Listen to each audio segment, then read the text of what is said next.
Palamedes, offspring of the shrewd king Nauplius, entered life not endowed with Hercules' might or Achilles' rage, but possessing one of the keenest intellects throughout Greece. Amid a realm ruled by brawn, javelins, and battle roars, he emerged as the embodiment of insight and logic.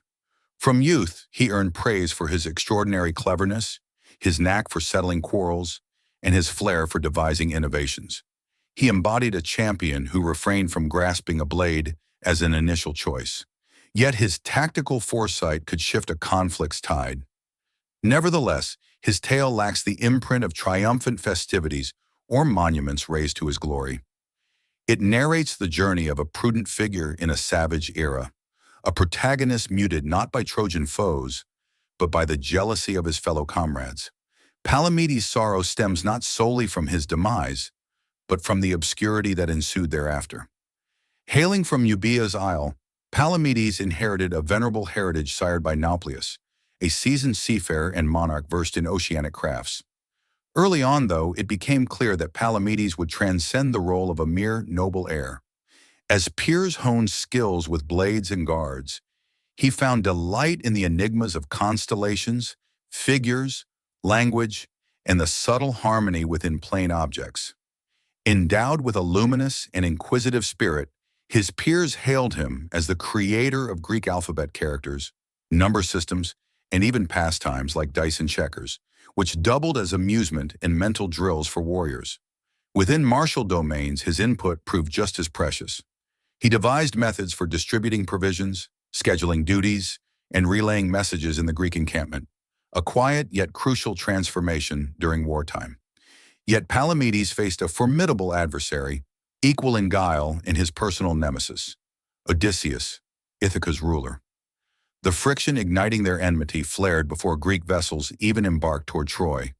When Paris abducted Helen, Ithaca's sovereign, famed for unconventional wisdom, sought to evade the oath of Tyndareus, a vow binding Helen's suitors to defend her chosen spouse. Odysseus, freshly wed to Penelope and father to a newborn, harbored no wish to forsake his homeland for a strife that to him appeared fueled more by vanity than duty. In a frantic ploy, he feigned insanity. Yoking an ox and a donkey to a plow, he tilled fields with salt, staging a bizarre and foolish spectacle as though reason had fled him. However, Palamedes, ever vigilant to minute clues and doubtful of Ithaca's king's timely lunacy, resolved to probe his lucidity with a chill verging on cruelty. He positioned young Telemachus, Odysseus's child, right before the plow. Were he genuinely mad, the pretended lunatic would trample the infant without pause. Yet Odysseus halted the advance at once, undone by fatherly impulse. The ruse unraveled. The veil of madness dropped, birthing a bitter grudge between them. Public disgrace scarred Odysseus's dignity beyond repair. Though forced to join the Greek venture, he never absolved Palamedes for unveiling his charade before monarchs and champions.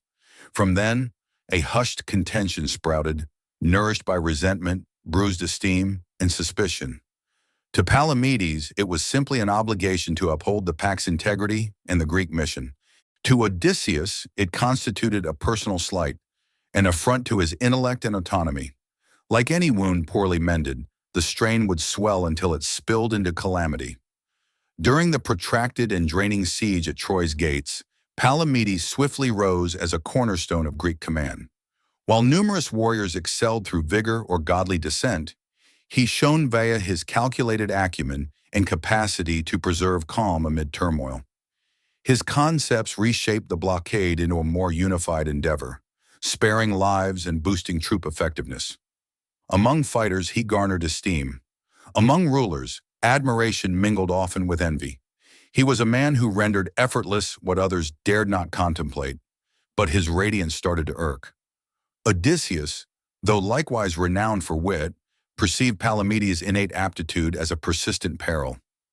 Accolades of sagacity, once nearly solely attributed to Ithaca's lord, now split with another. Beyond sharing, they were frequently credited only to Palamedes. Whispers that he ought to steer councils over Agamemnon stirred among Greek leaders. Such gossip sparked wrath in Agamemnon, who had relinquished much to secure his rank as supreme basileus. Greece's ultimate overseer, used to being the hub of judgments and reverence, grew uneasy as Palamedes' charm and proficiency overshadowed his dominion. Palamedes spoke plainly, settled conflicts without force, and to ordinary troops seemed a truer guide than Mycenae's own king. Common folk heeded him, soldiers trailed him, chiefs dreaded him. Odysseus, ever crafty, cloaked his spite beneath grins and kind phrases. Yet backstage he schemed with Agamemnon. Steadily he stoked rumors, planted uncertainties, and waited, akin to one biting time to thrust a blade. Palamedes, trusting in his uprightness, missed the dark veils amassing around him. His chief flaw was presuming war could be won purely by sense and fairness, not foreseeing that among his own ranks lurked toxins deadlier than any Trojan shaft. Swayed by conceit and unease, Agamemnon succumbed to the doubts Odysseus sowed. Thus a scheme unfolded in hush. They crafted a missive penned under Priam, Troy's king, ostensibly sent to Palamedes. Its words hinted at betrayal. For gold and refuge, the Greek hero would yield military confidences to the adversary. To bolster the forgery's weight, Trojan riches were stashed beneath Palamedes' tent, ensuring the charge bore an undeniable mark. Come morning, the tent faced a search. The letter rang out loud before the chiefs. The treasure surfaced.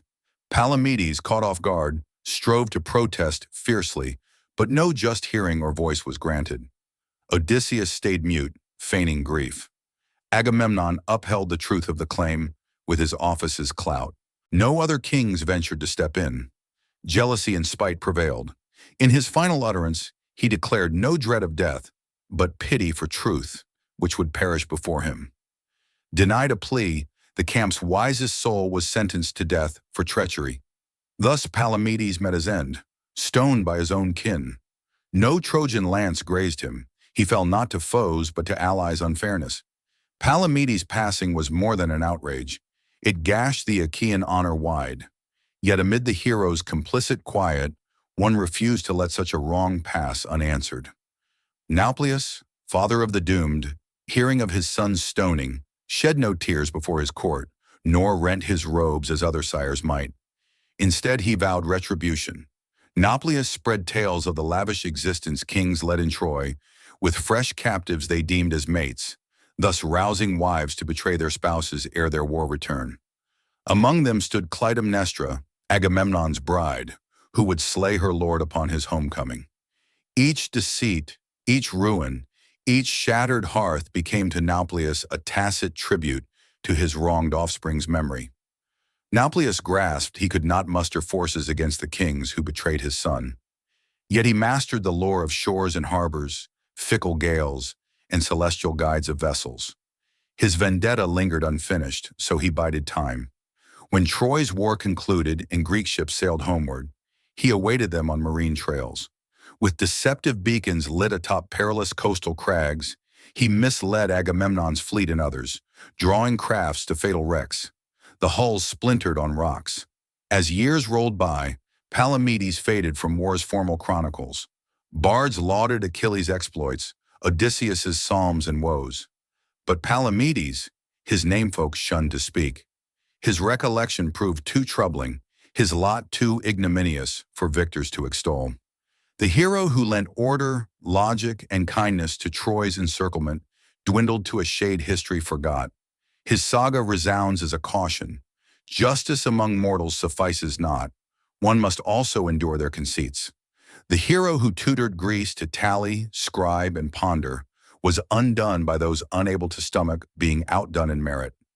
While many Greek heroes gained renown for conquests, Palamedes endures through his collapse, a fall unveiling war's grim visage, where the direst foe at times stands not ahead, but beside us.